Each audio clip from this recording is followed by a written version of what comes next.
Good afternoon, welcome. And I want to thank everybody for joining us for this lunchtime webcast from the ATD Cascadia chapter. And this is our second webcast, lunchtime webcast that we're doing to provide a little bit of interesting learning content for you folks and try out this new technology through our partnership with Brand Live. We're very thankful that Brand Live is sponsoring our chapter with this great technology. And this is our second webcast, and we're hoping that we can encourage and inspire other people throughout the chapter, other members, to maybe participate and volunteer and to participate in this technology, whether as a presenter or to help moderate these things. This is a great opportunity to see how this technology works and to consider how it might be incorporated with using these collaboration tools, and to see how they work and get some chance to see behind the scenes how they operate and the different ways that they can be used. So throughout this hour, you guys have a chat feature, and you can type in questions. And in the studio here with me, I have Kimberly Howland, who is going to help moderate the questions. And so as she sees questions come in, she'll probably speak up and let me know and read out the question, and so I can answer your questions in real time. There might be a high volume of questions throughout this period, and so if I don't get to any questions, it's okay, because afterwards I can go in and I'm going to type written responses to your questions, and the system is terrific. It's going to push a little notification to you saying that I've responded to your questions. So feel free, please send in your questions as we go through this. So our topic today is on storytelling, and specifically, my point of view about storytelling is how to apply these storytelling techniques to e-learning design. I've found throughout the past years, storytelling has been very helpful in making all elements of e-learning very creative and more useful and more engaging. And so I wanted to share a little bit of that advice with you guys today. So I want to start out with, and here's an opportunity to use your chat tools, and where do you kind of fall, or where does your organization fall with respect to storytelling? Some people, it comes naturally, and they love stories. And the clients that you work with, they think that storytelling is a great way to present the training. Some people, if you work with your clients, you might like stories and have a personal passion for them, but maybe you have clients who don't like them. They just want to get straight to the facts, what's the procedure, and not have to worry with telling a long drawn-out story. Some people are kind of neutral. They could take it or leave it. They don't mind a story. They can appreciate it, but they're flexible. They can work with policy statements or dry content. Some people, the way they're socialized, maybe type A organizations, very high task and low relationship, they just want the facts, and so they don't really like stories. And so maybe some of you might fall into that category. You don't care for stories so much, but maybe you work with clients who love them, and so there might be a little bit of tension there. Or you might be in a situation in our last category. Maybe you don't like stories so much, and you work with clients who don't like stories either, and so it's a good fit. I have to tell you, I came to storytelling late, so certainly I am no master storyteller by any means, but I've come to appreciate storytelling over the years, and I consider myself more of a story collector now. And so I'm always have an ear out trying to find good stories and tuck them away, and curating good stories and finding ways to use them in the future.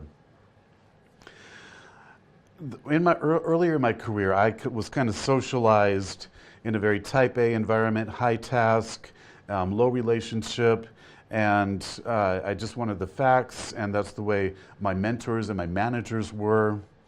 And I was kind of had that kind of mode of operation until several years ago, I took a class. It was called Training Methods.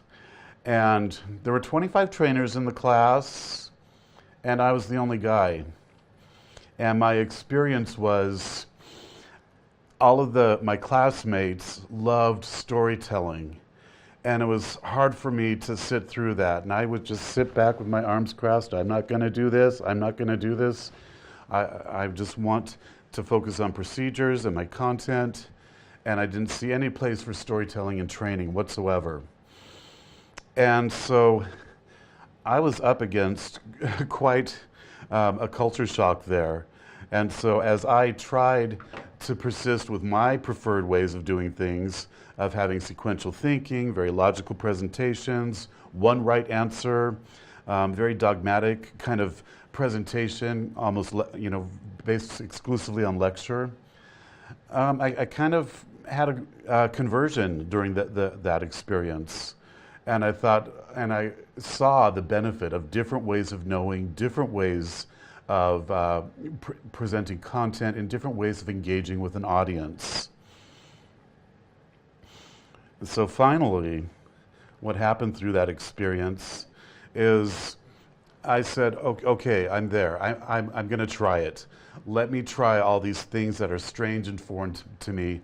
And I had the space and the time to do it. And top of the list was getting a deep dive into storytelling and exploring it and embracing it and being more intentional and deliberately choosing that as my first choice, as a first instructional strategy. That class was pretty transformational. It encouraged me to do more role plays.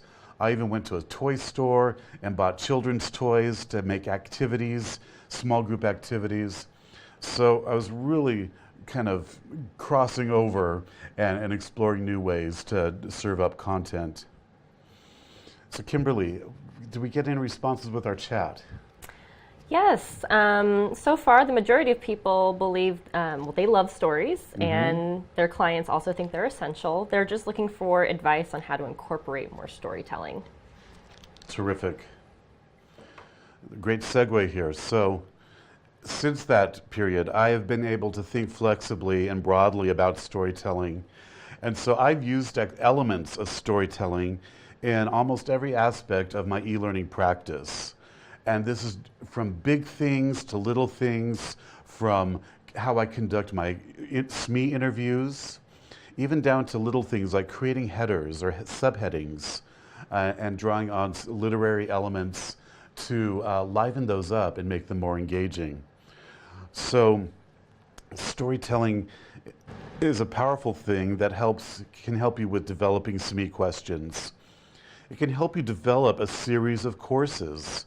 If you know that you have a number of modules that you need to make, storytelling can add some continuity. Storytelling definitely helps out with image selection. If you have persistent characters with a backstory and points of view. If you need to create a custom photo shoot, what kind of story are you telling? What are the range of expressions that need to be included?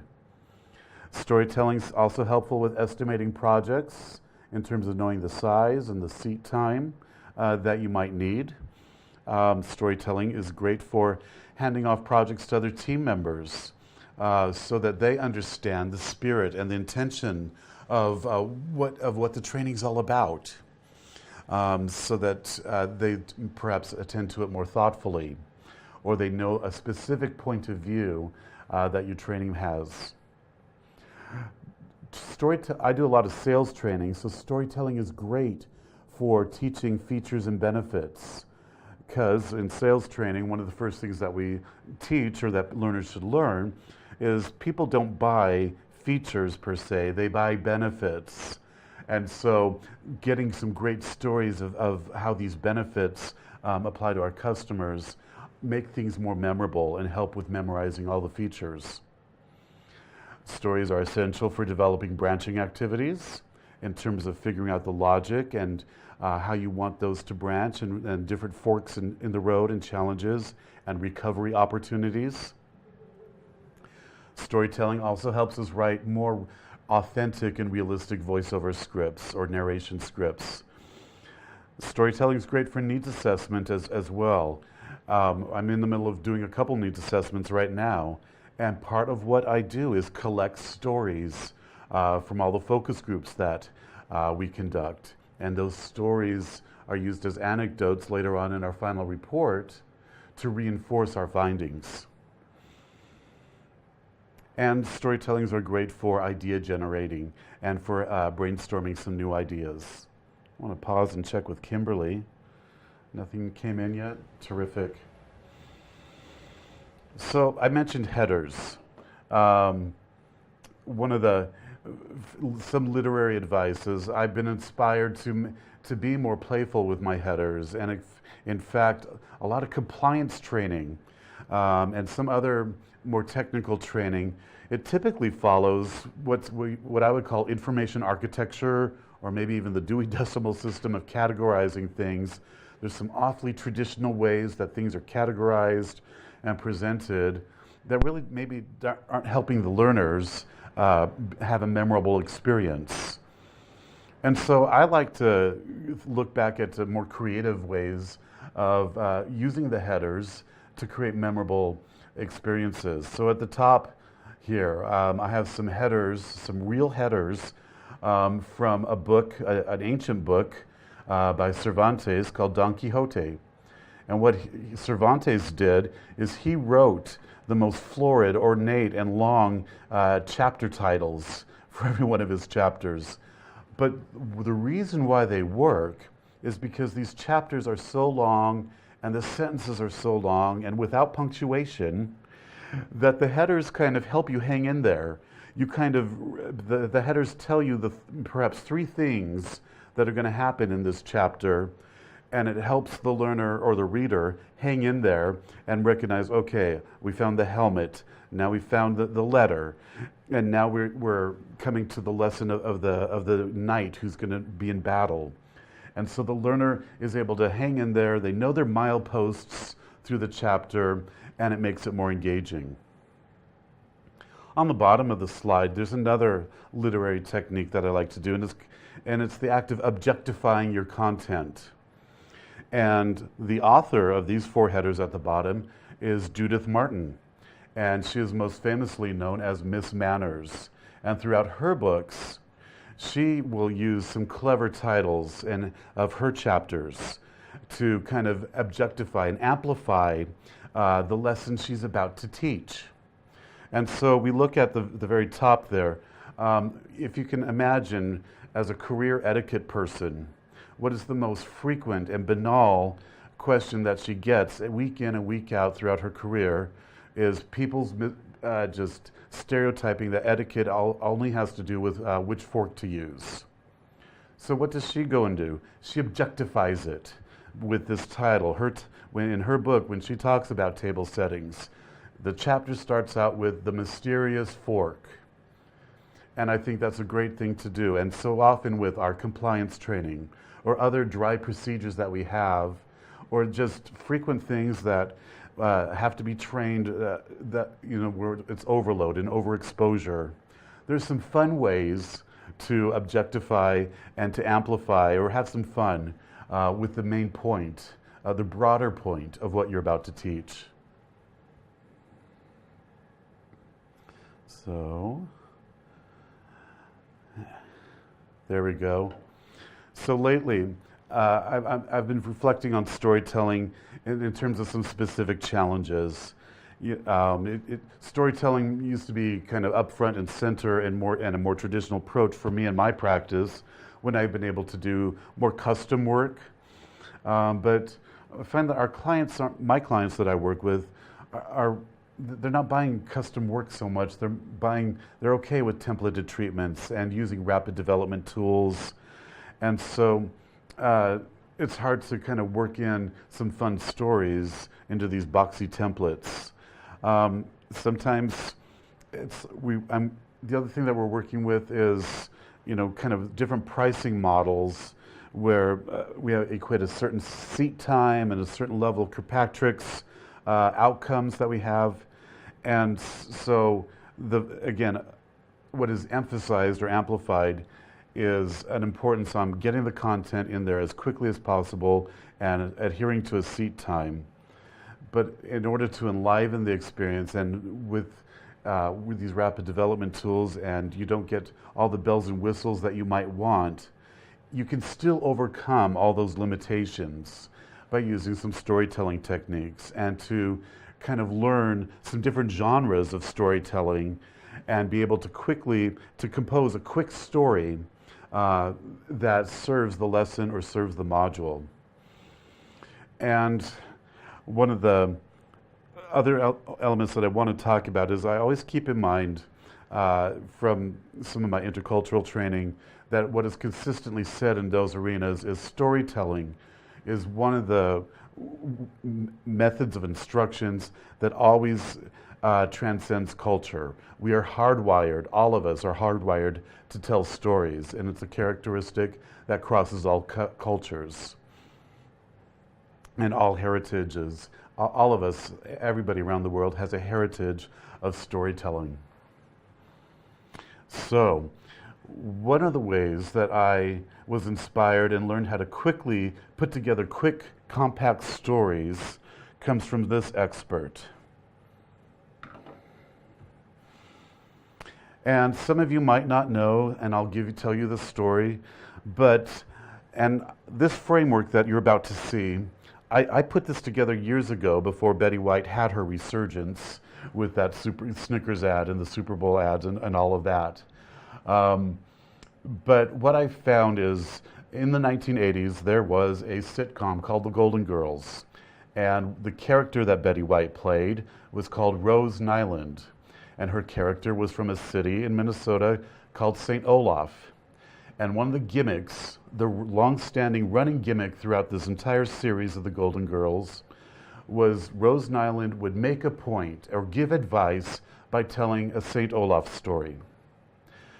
And her housemates, the people that she lived with on the show, whenever she launched into a St. Olaf story, it was always greeted with groans and eye-rolling and just fear of what kind of silly backwoods kind of journey are we going to be taken on, and above all, what's the point? And throughout the whole series, almost every episode, that line, "What's the point, Rose?" was invariably said. And it really struck me as two contrasting styles. And we can explore them here in just a moment. So Rose Nylund, it might be what you called socialized in more of a rural and more indigenous way of learning, more natural way of learning, whereas the rest of her housemates were socialized in a style of let's get to the point, let's have a low context form of dialogue, very low tolerance for ambiguity. So these rambling journeys of Rose and her farm animals and her funny family, there was a lot of ambiguity. You had to hang in there quite a while to get to the point. There's also this dimension called field dependence or field independent. Rose Nylund had to know things in a very field-dependent and high-context setting. She could only understand things as she could relate them to her family or her farm or in the context of life in the country. Whereas her housemates could understand a point without all those supports. They could make a point and it'd be understood and it'd be a guiding principle and they could move on. The other dimension that is contrasting here is the relational learning style that Rose is accustomed to versus the analytical learning style, the style that fits more with traditional school, traditional training. Now I have to say, over on the left side of the screen, it's very important to realize that both styles in all of these dimensions are all learning assets. None of these are learning deficits. Rose Nylund is just a high order thinking and high order processing as her roommates were. So none of these are learning deficits, and sometimes we encounter that. People think that storytelling and this relational learning style is somehow less than or not as sophisticated as the more traditional learning styles, and that's just not the case. I'm going to pause and check for questions. Okay. And so the other takeaway that I got from that series is that, and those of you that, well, the other takeaway that I got from that series and the Rose Nylund exposure is, what is funny is she wasn't the only one who told stories. Of course her other roommates told stories. And so I had an aha moment many years ago. Well, of course everybody tells stories, and even the people who hate stories, they tell stories. It's just called something else. And so if we look at this list, of course we tell stories. Some people tell war stories, or some people, their stories take the form of case studies or use case scenarios or user scenarios. Sometimes stories come in the form of a critical incident. A critical incident, and we're going to look at it a little bit in just a few minutes. We'll have a closer look at it. But usually a critical incident is an examination of something bad happened. And so there's a great technique that I'll show in just a few minutes of how we can leverage that during needs assessments and other ways of curating content. Some people, their stories take the form of cautionary tales. And so kind of a lessons learned kind of approach, or I'm giving some good advice, or you need to know something, some privileged information. Again, different forms and different names for storytelling. I do a lot of sales training, so lots of stories take the form of a testimonial. It might be a controversial word, but still it's a legitimate and useful genre of storytelling. Again, product benefits have their own form of mini stories usually. Here's a fun one, what I call the high school health film, or what in businesses that sometimes they're called trigger films. But again, it's another form of a cautionary tale or maybe modeling. You don't want to be this kind of person. Maybe you could be inspired to choose a different path. And then another form of storytelling is legacy content. Again, that lessons learned. Some organizations are very deliberate and intentional with their legacy content and curating it and making it visible to their workers. Most organizations struggle to do this. But when you do encounter some legacy content, it's a great source of material for trainings and modules. So let's take a closer look. Again, some people, when I talk about the high school health film genre, they don't immediately recognize it. That's the genre of the film of the girl who gets in trouble in high school, or peer pressure to do things that you're not supposed to do, or the struggles of when you're having your first relationships, or struggles with working with adults and making certain choices. And so it's funny, you can never tell your learners that you're using a high school health film as a format for your story.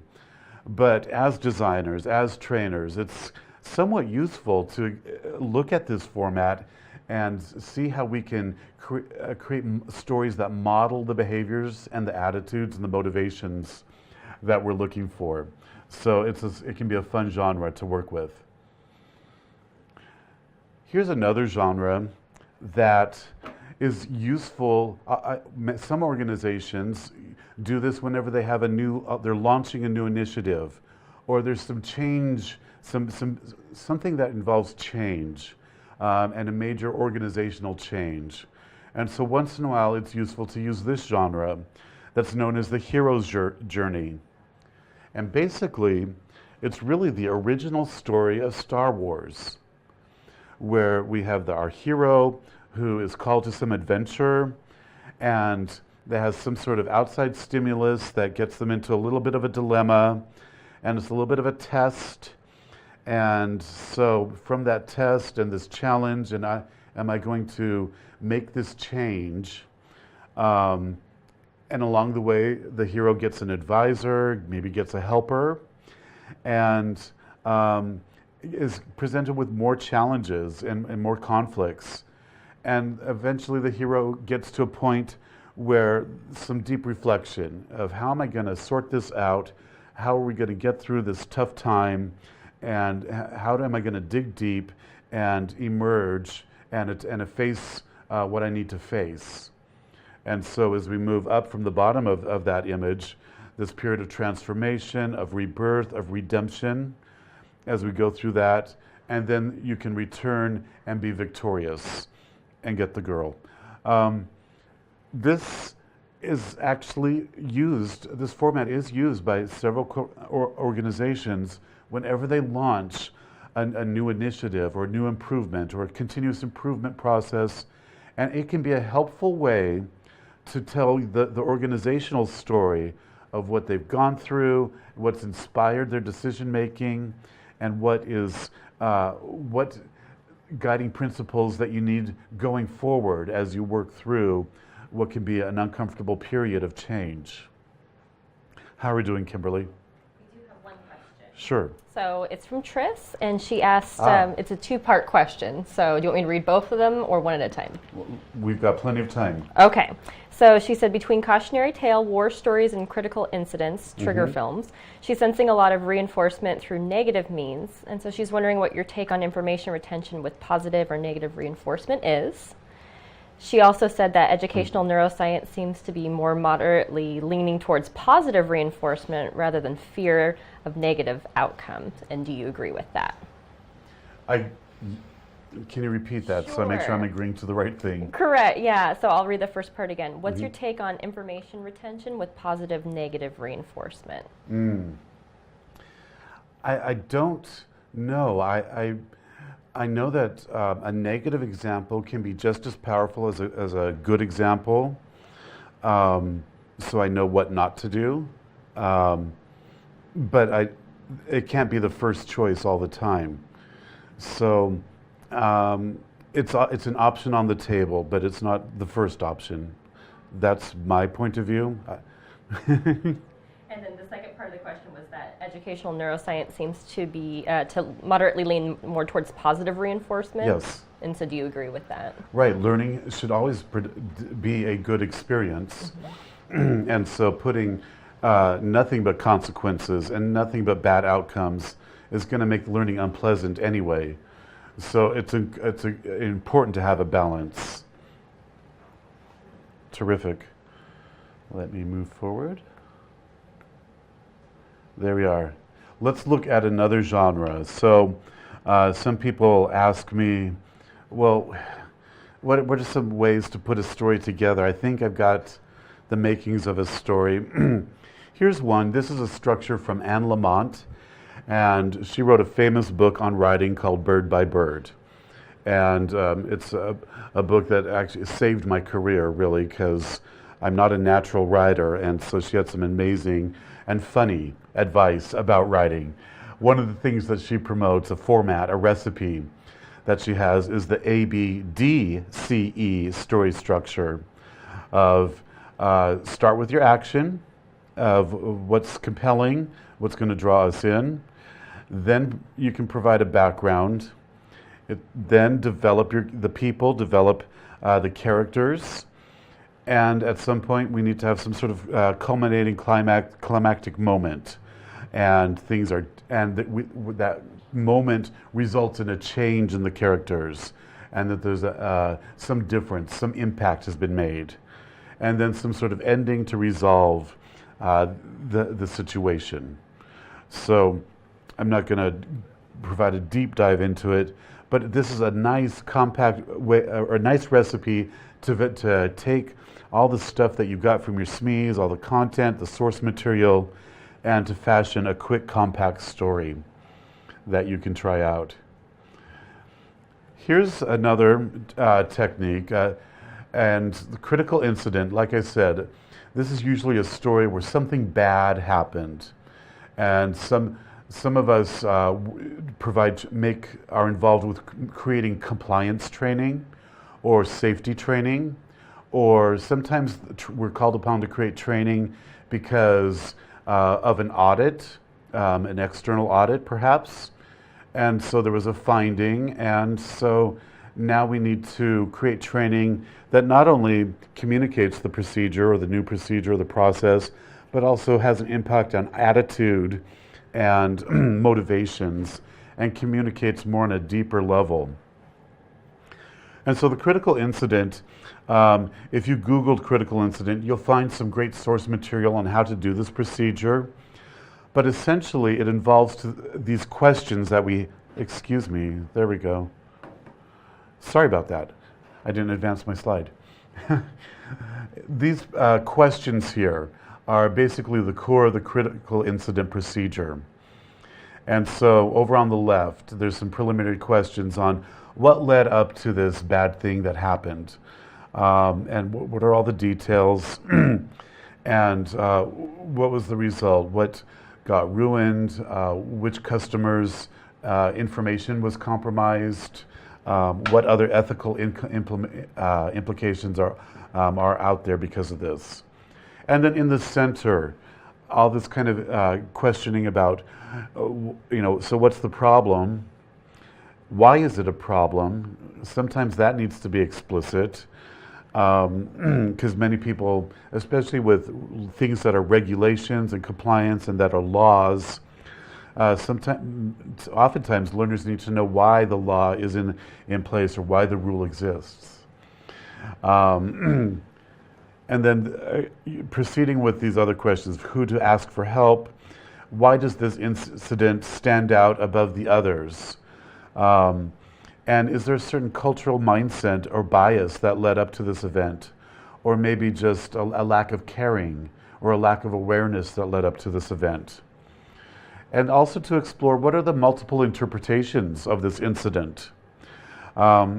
It's to be able to think broadly and to check for perceptions. And then finally, to ask the deeper questions on how to avoid the problem in the future. And how could you be prepared for a situation like this? Certainly with some safety issues, maybe there is no way to prepare for all possible outcomes. But it's important to think, especially in brainstorming and working with your SMEs, to help to think broadly about prevention and use case analysis and the possible outcomes. And so over on the right-hand side, to resolve that preparation issue, there's some questions there that you could use or be inspired by. Excellent. And again, my source for these this question set is there at the bottom, Ram Zenki, from a text called Figuring Things Out. Another storytelling technique or authority that is useful to use is kind of inspired by Ira Glass. And he has a long-standing famous radio program, This American Experience.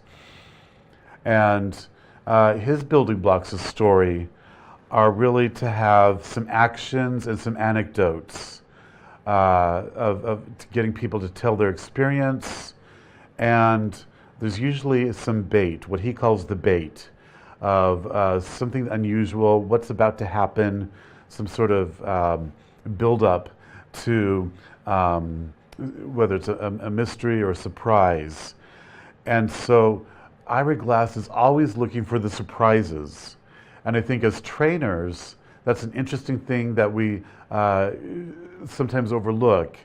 And Ira Glass frequently asks himself in his process, does surprise have a chance to be included? And that's oftentimes his criteria for whether or not a project or certain stories makes it to his broadcast. And so it's interesting to think of where does surprise fit in the content or the material that we're working with. Oftentimes, this element of thinking of surprises is good for creating practice activities and even maybe creating distractors for when we're writing quiz questions. So the Ira Glass's process of this cycle of raising questions, answering questions, raising some more questions, and answering some more questions. And as we go through the experience of the characters, it's a very comfortable format. It's very comfortable for learners to sit and attend it and to experience it, because at the end, everything gets resolved with a nice reflection. And what Ira Glass looks for is, what is the big universal something? And so if that's something, again, that trainers can keep an eye out for. What is the big universal something? What is the new takeaway? What is the guiding principle that I should apply moving forward from this training? How are we doing, Kimberly? Good. There was a good piece of conversation going on here. So Dan Vetter was saying that he recently had a client pushing back against any use of a cautionary tale and only wanted him to talk about managers who did it right and how it benefits them. And a lot of people were saying that they didn't agree with that, and they believe, as Dan later on said, stories of people who blew it is often more powerful and sticks with people. So how do you weigh in on that? Having a contrary example, and maybe we find different ways to name things or call things when we're talking it over with our clients. But that is tough when you get resistance like that. But it's a good design principle to have a contrasting example to again create engagement and create impact for your training. I had a similar thing. One of my recent clients, I was asking for stories. I was asking for use cases or examples, and her principle was, there's no story. It's the law. We're not supposed to do it. And I didn't push. I waited. And later on in the conversation, as she got to kibitzing with her coworkers on the conference call, she started telling stories. She started letting loose with examples. So in that case, I just had to be patient and wait it out. But I can certainly, some projects, you might have certain constraints. So good. And thank you. I appreciate the questions. Let's take a look at one more technique. And this technique is useful. It's called the story spine. And you might recognize it as kind of a typical children's format, or a typical format for the beginning of fairy tales. And at first it feels silly to use this. Once upon a time, there was an employee and he had this problem. And every day he came to work, and his problem got in the way of being productive.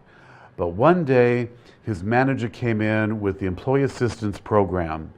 And because of that, this employee was able to get the help he needed, and finally, his work improved. And ever since then, he's been a nice, well-adjusted, functioning member of the workforce. That's a very rapid example. But what I find with the story spine is it helps me with intake of a project, at the beginning of a project. So often it's funny, people sometimes, they don't start in the right place with their stories.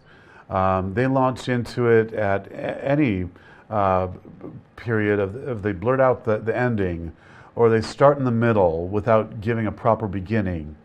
And so a lot of what I find that I do a lot as a trainer and as I work with content is I have to figure out this thing, and you're starting in the wrong place.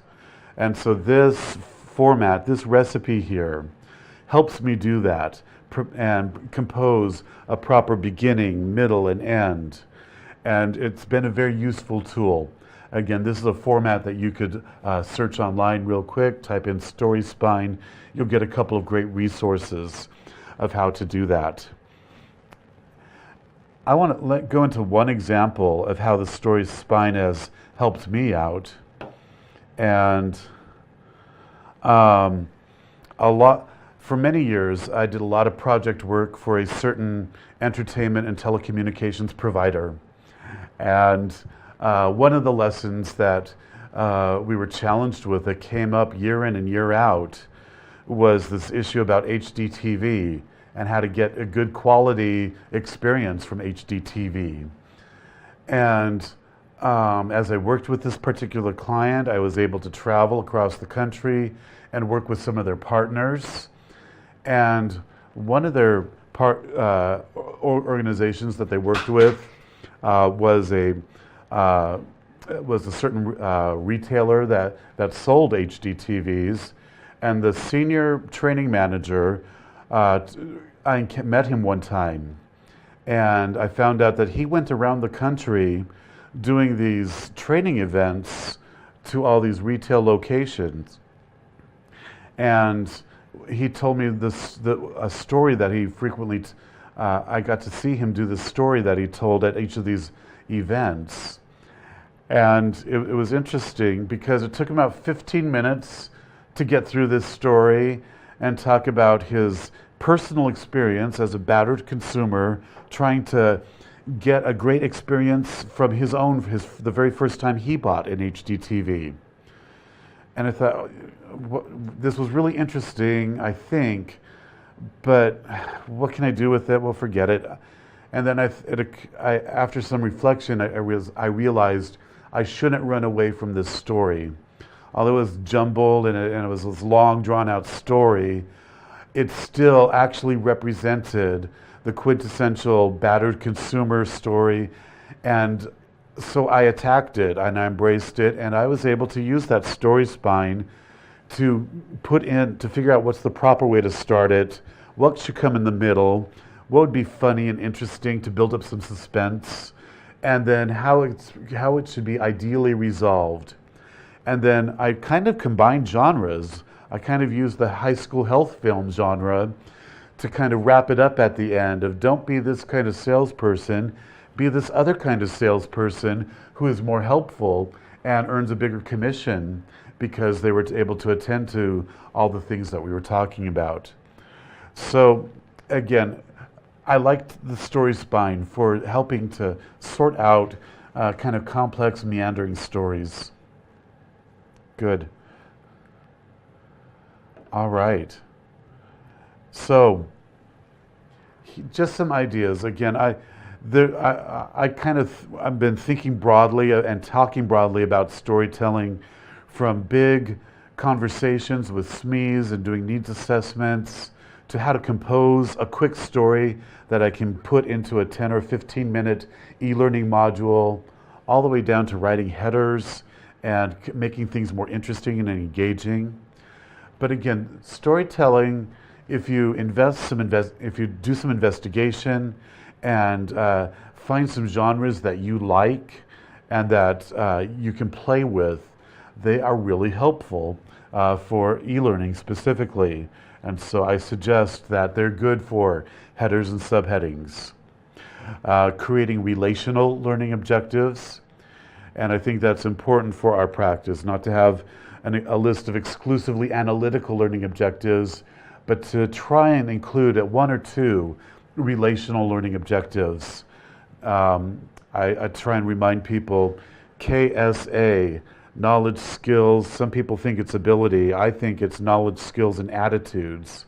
So we need learning objectives that address those attitudes and those motivations.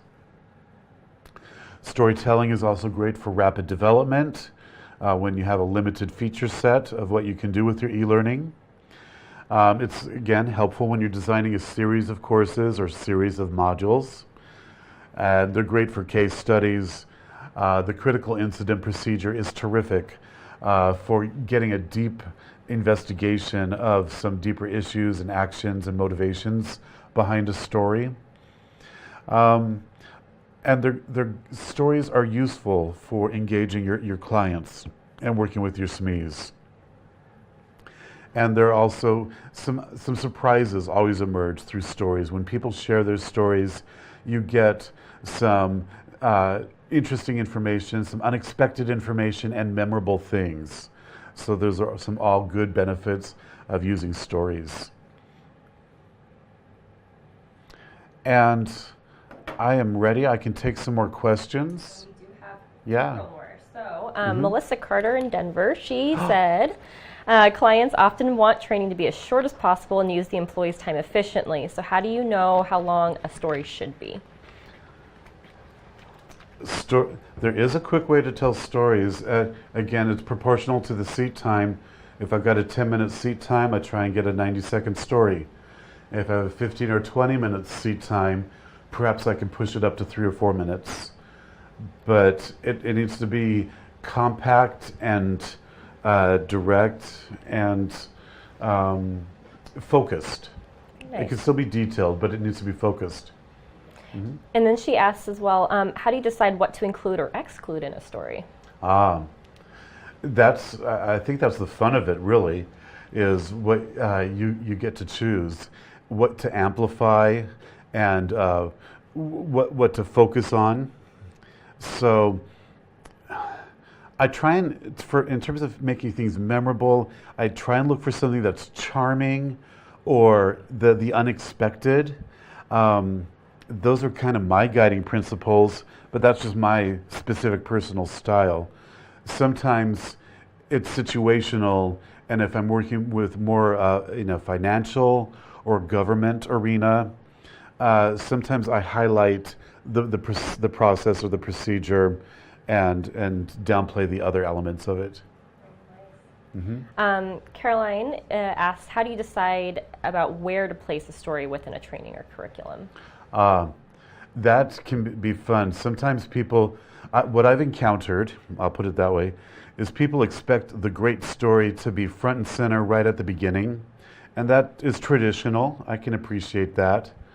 I like to put things more in the middle, to put a great story in the middle of the experience so that it starts mixing the learner up and they can start synthesizing and forming deep connections with the dry material that came before it. And then they'll have some interesting things to process throughout the remainder of the course. Again, that's a personal preference of mine, but yeah. And then Tris asked, kind of along the same line of the previous questions, is there any general guide on how to know when to use or not use a story? I don't have. I think a lot of it is knowing your audience, and if you know that your audience will appreciate a story, if you know that they are relational learners, and if you know that there's a consequence that needs to be amplified, and your budget doesn't let you do other things, then a story is a good technique to try. Terrific. Well, I want to thank everybody for attending and spending time with this session. Again, we are very happy and very grateful for Brand Live for providing this technology and this partnership. If any of you are interested as a chapter member in trying this out in any way, please let us know. We are looking we're talking to other people to make presentations and share some advice through this format. And so let us know. It's a flexible format. And if you're considering it and maybe you are a little nervous and you want a moderator or a co-facilitator, talk to us and we'll be able to provide that level of support so that you feel good about trying this format out. So again, thank you, and we will see you next time. I appreciate it.